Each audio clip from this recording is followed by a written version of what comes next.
வணக்கம் யூடியூப் நண்பர்களே, தமிழ் மணம் நியூஸ் உங்களை அன்புடன் வரவேற்கிறது. நாம் இன்றைக்கி பார்க்க போகிற கான்செப்ட் என்ன அப்படின்னு பார்த்தீங்கன்னா, புதுசாக ஸ்மார்ட் கார்டு வாங்க விரும்புகிறவங்க ஆன்லைனில் எப்படி அப்ளை பண்ணுறது அப்படின்ற கான்செப்ட் தான் பார்க்க போகிறோம். ஸோ அதுக்கு முன்னாடி இது வரைக்கும் தமிழ் மணம் நியூஸ் சேனலை நீங்கள் சப்ஸ்கிரைப் பண்ணலைன்னா மறக்காமல் சப்ஸ்கிரைப் பண்ணுங்கள். அப்போ தான் இந்த மாதிரியான விஷயங்கள் உங்களுக்கு கிடைக்கும். கான்செப்ட் போகலாமா? வாங்க. முதல்ல கூகுள் ஓப்பன் பண்ணிக்கோங்க. TNPDS அப்படின்னு டைப் பண்ணுங்க. ஸோ அதில் tnpds.gov.in சொல்லிட்டு வரும். ஸோ அதில் ஸ்மார்ட் அட்டை விண்ணப்பம் அப்படின்ற ஹெட்டிங்கை வந்து செலக்ட் பண்ணுங்கள். அதில் நிறைய ஹெட்டிங்ஸ் இருக்குது, பட் நீங்கள் செலக்ட் பண்ணுறது ஸ்மார்ட் அட்டை விண்ணப்பம்.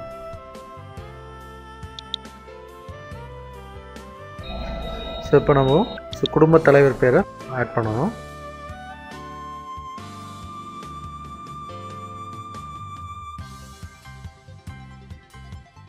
குடும்பத் தலைவர் பேர் டைப் பண்ணுறோம்.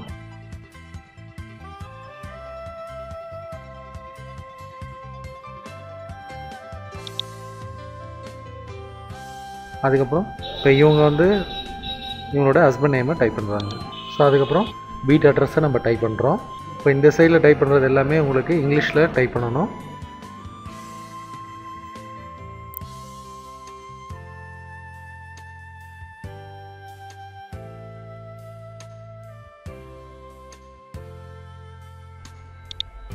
ஸோ அதுக்கப்புறம் இதில் மாவட்டம் அப்படின்றத செலக்ட் பண்ணுறோம்.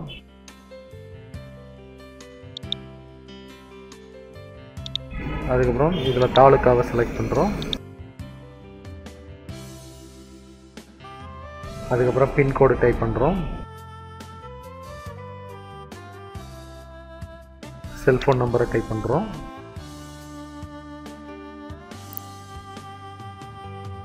கிராமம் என்ன கிராமன்றதை சூஸ் பண்ணுறோம். அதுக்கப்புறம் தொலைபேசி எண் இருந்ததுன்னா டைப் பண்ணுங்க, இல்லைன்னா தேவையில்லை. அப்புறம் மின்னஞ்சல் முகவரி இமெயில் ஐடி இருந்தால் டைப் பண்ணுங்கள், இல்லைன்னா தேவை கிடையாது. ஸோ இதுக்கப்புறம் இப்போ ஃபோட்டோஸ்லாம் ஸ்கேன் பண்ணணும், அதனால் ஸ்கேனிங் பார்த்துக்க போகிறோம். ஸோ இதில் ஸ்கேனர் கனெக்ஷன் சிஸ்டத்தில் இருக்கணும். அப்படி இல்லைன்னா கேம் ஸ்கேனர்ன்ற ஆப்ஸ் வந்து உங்கள் ஆண்ட்ராய்ட் ஃபோனில் இருக்கும், அது கூட யூஸ் பண்ணி நீங்கள் பண்ணிக்கலாம். அதுக்கான வீடியோ தனியாகவே போட்டிருக்கோம், டிஸ்கிரிப்ஷனில் அதுக்கான லிங்க் இருக்குது, நீங்கள் அது மூலிமா போய் பார்த்துக்கலாம். இப்போ நம்ம ஸ்கேனர் மூலிமா இந்த ஃபைல் வந்து 150 dB வச்சு அந்த இமேஜை வந்து ஆதார் கார்டை வந்து நம்ம ஸ்கேன் பண்ணுறோம் ஃபஸ்ட்டு.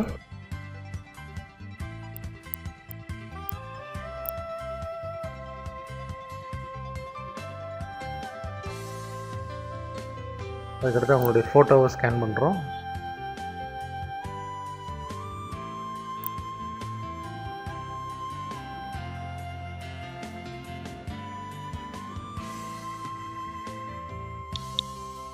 ஸோ ஸ்கேன் பண்ணது எல்லாத்தையும் சேவ் பண்ணி வைக்கிறோம் லோக்கல் சிஸ்டத்தில்.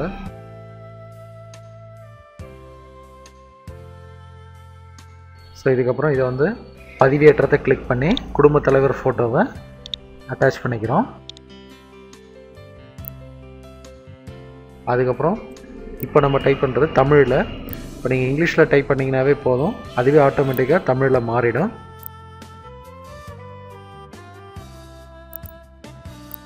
ஸோ லெஃப்ட் ஹேண்ட் சைடில் இங்கிலீஷில் என்ன கொடுத்துருக்கீங்களோ அதுக்கு அப்படியே ரைட் ஹேண்ட் சைடில் இங்கிலீஷில் டைப் பண்ணுங்கள், உங்களுக்கு தமிழில் மாறும்.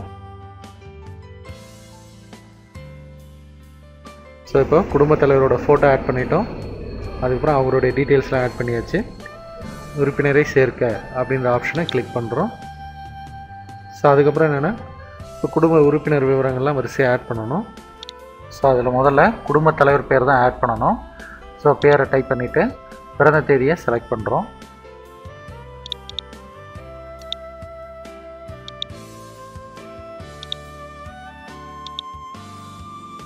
அதுக்கப்புறம் ஆனா பெண்ணா செலக்ட் பண்ணிக்கிறோம். அப்புறம் நேஷ்னாலிட்டியில் இந்தியன். அப்புறம் குடும்ப உறுப்பினர்கள் அவங்க மனைவி அப்படின்றத சூஸ் பண்ணிக்கிறோம். தொழில் அவங்க என்ன வேலை செஞ்சிட்ருக்காங்க அப்படின்றோம். இப்போ அவங்க ஹவுஸ் ஒய்ஃபாக இருக்கிறாங்க, அதனால் அதர்ஸ்னு போட்டுருவோம்.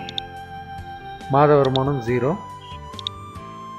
வாக்காளர் அட்டை எண் அப்படின்றதில் அந்த ஓட்டர் ஐடியில் என்ன நம்பர் இருக்கோ அதை டைப் பண்ணுறோம்.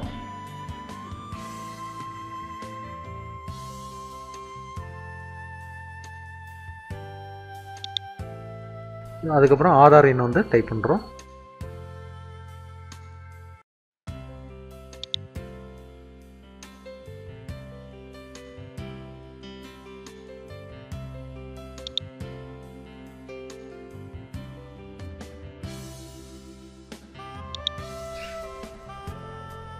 இப்போ அட்ரஸ் ப்ரூஃபுக்கு அவங்களுக்கு ஆதார் அட்டை அதை வந்து நம்ம சூஸ் பண்ணிக்கிறோம். ஆதார் அட்டை தான் நம்ம அட்டாச் பண்ண போகிறோம் ஸ்கேன் பண்ணதில். ஸோ அதனால் நம்ம ஸ்கேன் பண்ணி வச்சுருக்க அந்த ஆதார் அட்டையை எடுத்து இதில் அட்டாச் பண்ணிவிட்டு பதிவேற்று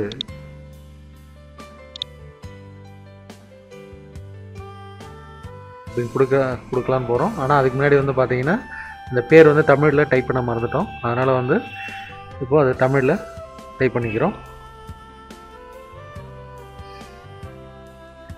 டைப் பண்ணிவிட்டு திருப்பி இன்னொரு வாட்டி ஆதார் கார்டை அட்டாச் பண்ணிட்டு பதிவேற்று அப்படின்றத கிளிக் பண்ணுறோம்.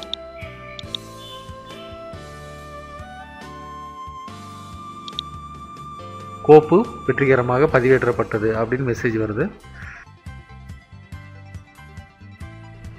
உறுப்பினர் விவரம் சேமி அப்படின்றத கிளிக் பண்ணுறேன். உறுப்பினர் விவரம் வெற்றிகரமாக சேர்க்கப்பட்டது அப்படின்றதும் வந்துடுச்சு. உறுப்பினர் சேர்க்க அப்படின்றத கிளிக் பண்ணுறோம். இப்போ திருப்பி புதுசாக இன்னொருத்தரோட பேரை வந்து நம்ம ஆட் பண்ண போகிறோம்.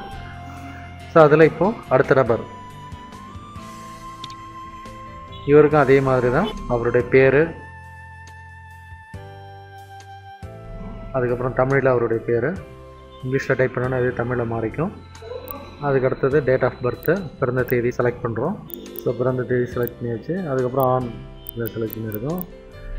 அப்புறம் தேசிய இனமில் இந்தியன். அப்புறம் இவர் வந்து குடும்பத் தலைவருக்கு இவருக்கு என்ன வேணும் அப்படின்னும்போது இவர் கணவன் அப்படின்றத செலக்ட் பண்ணிக்கிறோம்.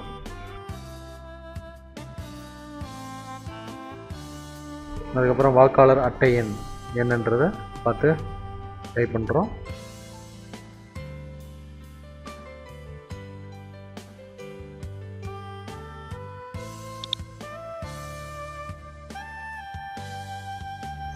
அதுக்கப்புறம் ஆதார் எண் அதையும் டைப் பண்ணுறோம்.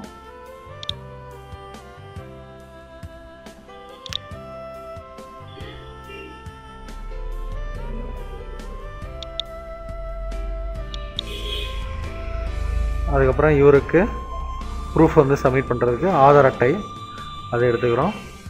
இப்போ இவருக்கு அந்த ஆதார் அட்டையை ஸ்கேன் பண்ணணும். அதனால் வந்து ஆதார் அட்டையை ஸ்கேன் பண்ணுறோம். அதே 150 dBA வச்சுக்கோங்க.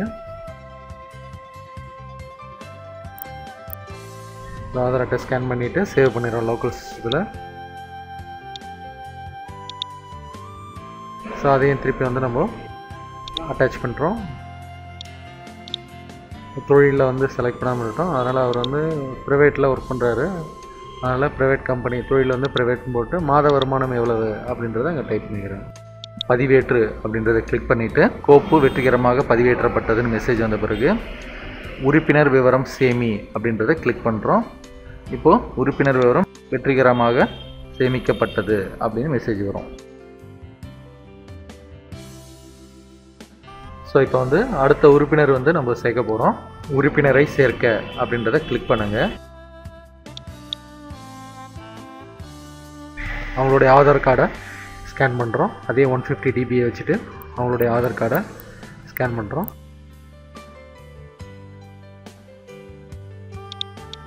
ஸோ லோக்கல் சிஸ்டத்தில் சேவ் பண்ணிவிட்டு உறுப்பினரை சேர்க்க அப்படின்ற ஆப்ஷனை கிளிக் பண்ணுறோம். இவங்களுடைய பேரை இதில் டைப் பண்ணுறோம். அதே மாதிரி தமிழில் டைப் பண்ணுறோம். அதே மாதிரி அவங்க டேட் ஆஃப் பர்த் பிறந்த தேதியை செலக்ட் பண்ணுறோம். பாலினத்தில் ஆனா பெண்ணா செலக்ட் பண்ணுறோம். அதேமாதிரி தேசிய இனமில் இந்தியன். இப்போ இவங்க அந்த குடும்பத் தலைவருக்கு என்ன வேணும், என்ன உறவு முறை வேணுன்றதை செலக்ட் பண்ணுறோம். பேத்தின்ற உறவு முறை வராங்க, அதனால் அதை செலக்ட் பண்ணுறோம். இப்போ தொழிலின ஸ்டூடெண்ட்டு, அதனால் அவங்களுக்கு வருமானம் எதுவும் கிடையாது, 0. வாக்காளர் அடையாள அட்டை என்ன இருக்கான்னா அவருக்கு இல்லை, அது பதிலாக ஆதார் எண் இருக்குது. அந்த ஆதார் எண்ணை டைப் பண்ணுறோம்.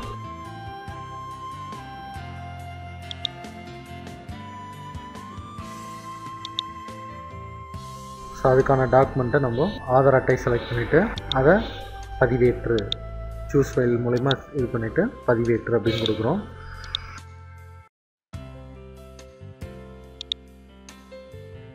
ஸோ கோப்பு வெற்றிகரமாக பதிவேற்றப்பட்டது அப்படின்றது வருது.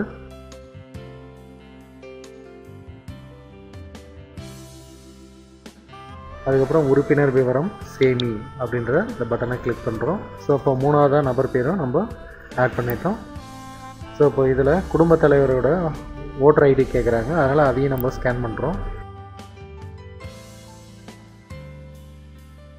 அதுவும் அதே 150 DB வச்சு ஸ்கேன் பண்ணிவிட்டு லோக்கல் சிஸ்டத்தில் சேவ் பண்ணி வச்சுருக்கோம்.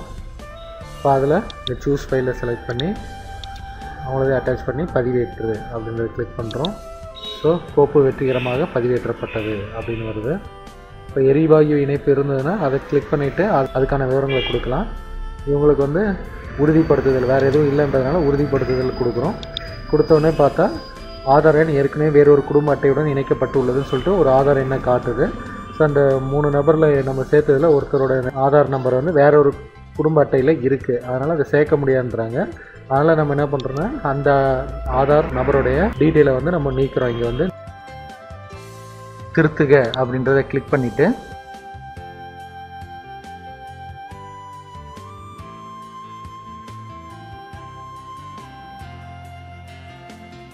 ரத்து செய்ன்றதை கிளிக் பண்ணுங்கள். இங்கே நீக்குக அப்படின்னு சொல்லிட்டு அந்த உறுப்பினரை வந்து நான் இங்கே சேர்த்ததை வந்து கேன்சல் பண்ணிடுறோம். கேன்சல் பண்ணிவிட்டு இப்போ 2 பேர் மட்டும் ஆட் ஆகிருக்கு. கொடுத்துட்டு பதிவு செய் அப்படின்னு சொல்லி கொடுக்குறேன். ஸோ இப்போது அந்த பதிவேற்றம் வந்து ஸ்மார்ட் அட்டை விண்ணப்பம் வெற்றிகரமாக சமர்ப்பிக்கப்பட்டது அப்படின்னு சொல்லி வருது. ஸோ இப்போது அந்த ஆதார் அட்டையில் வந்து சேர்க்க முடியாது, வேற ஒரு ரேஷன் கார்டு இதில் அட்டாச் ஆகிருக்குன்னும் போது அந்த குடும்ப உறுப்பினர் பேரை ஃபஸ்ட்டு என்ன பண்ணணும்னா இந்த ரேஷன் கார்டுலேருந்து அவங்களுடைய பேரை நீக்கிட்டு அதுக்கப்புறம் வந்து புது ரேஷன் கார்டுக்கு அப்ளை பண்ணணும். ஸோ இதில் ஃபஸ்ட் நீங்கள் தெரிஞ்சிக்க வேண்டியது என்னென்னா, நீங்கள் புதுசாக அப்ளை பண்ணுறீங்க அப்படின்னா உங்களுடைய பேர் வந்து வேற ஒரு ரேஷன் கார்டில் குடும்ப அட்டையில் இருக்கக்கூடாது. அது எங்கே தெரிய போகுது அப்படின்னு நினச்சிங்கன்னா உங்களுக்கு எல்லாமே கம்ப்யூட்டரில் டேட்டாபேஸில் ஸ்டோர் ஆகிருக்கிறதுனால நீங்கள் இங்கே போடும்போது அதை ஈஸியாக கண்டுபிடிச்சி சொல்லிடும். இப்போ இந்த குடும்ப உறுப்பினர் வந்து எடுத்துக்கல, இருந்தாலும் நம்ம என்ன பண்ணுறோன்னா அவருடைய பேரை நீக்கிட்டு அப்புறம் ஒரு 1 வீக் அப்புறம் திருப்பி வந்து இதில் இந்த குடும்ப உறுப்பினர் சேர்க்கை அப்படின்ற ஆப்ஷனை செலக்ட் பண்ணி நம்ம சேர்த்து விட்டுக்கலாம். ஒரு புதிய ஸ்மார்ட் கார்டு விண்ணப்பம் எப்படி அப்ளை பண்ணுறதுன்ற இந்த இன்ஃபர்மேஷன் உங்களுக்கு ரொம்ப யூஸ்ஃபுல்லாக இருக்கும்னு நினைக்கிறோம். ஸோ மேலும் இது போல் இன்ஃபர்மேஷன் உங்களுக்கு தேவைன்னா தமிழ் மடம் நியூஸ் சேனலை மறக்காமல் சப்ஸ்கிரைப் பண்ணுங்கள். நன்றி, வணக்கம்.